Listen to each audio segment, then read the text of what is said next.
At this rate, Protestant churches are becoming a hotbed for overexposed women to pair up with underexposed men. That was from a video 2 weeks ago, and it's even more relevant today. This guy says, "My wife was formerly promiscuous. I was a virgin. She was then radically born again, committed to church, evangelized constantly, Puritan books in her bedroom, prayer journals, grief over past sexual sin, etc. We got to know each other well for over a year, dated for 4 months, engaged for 2.5, and didn't sin sexually with one another. Our first kiss with each other was at the altar on our wedding day." What a pathetic simp. How could the deal get any better for her? She gets that excitement, tasting all these different types of men. She gets that fix.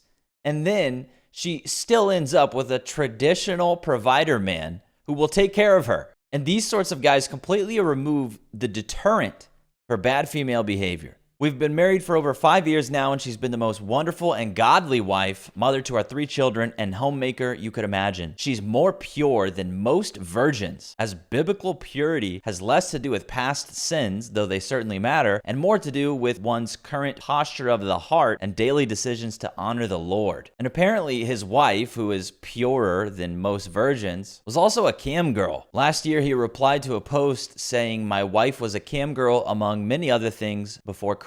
So if you thought his viral post was so humiliating he couldn't have possibly left anything out, you'd be wrong. She was also a cam girl, which means the number of men who've seen her naked just multiplied by a lot. Naturally, people want to know, how exactly does a woman like that find a husband? People often ask me, how did I get such a godly, sweet, loving, servant-hearted husband after being with so many horrible men? So many women ask me how I found a cuck servant after being railed by so many aloof men, and how they can do it too. Well, here's how, ladies. I was with so many horrible men in my past. I can't even count how many men I've been with in my past before I was a Christian.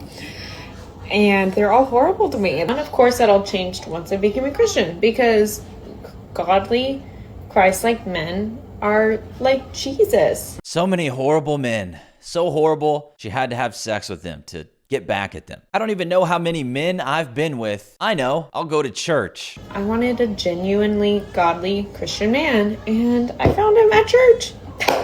You want to find and date in public.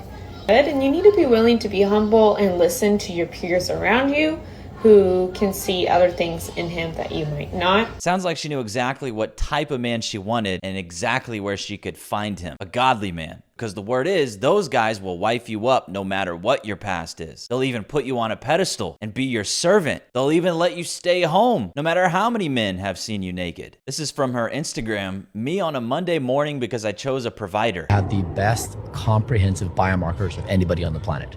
So if there were an Olympic sport for health, I would be the gold medalist.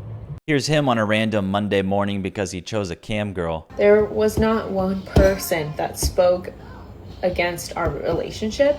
In fact, people were urging us to get together. They were always like, "Just come on, guys, get married, get in a relationship." Always, they were always bugging us, just pull the trigger. Yeah, all those people failed him. They pushed him down to her level with no consideration for his reputation or the psychological battle he'd have to fight. Very likely all they cared about was her being saved, her being taken off the streets, her well-being, her future, and all of that came at his expense. I just want you to know that posting shit like this will turn more young men away from the church than it will ever attract. The good news is, if you join our church, we'll help you find a wife. The bad news, well,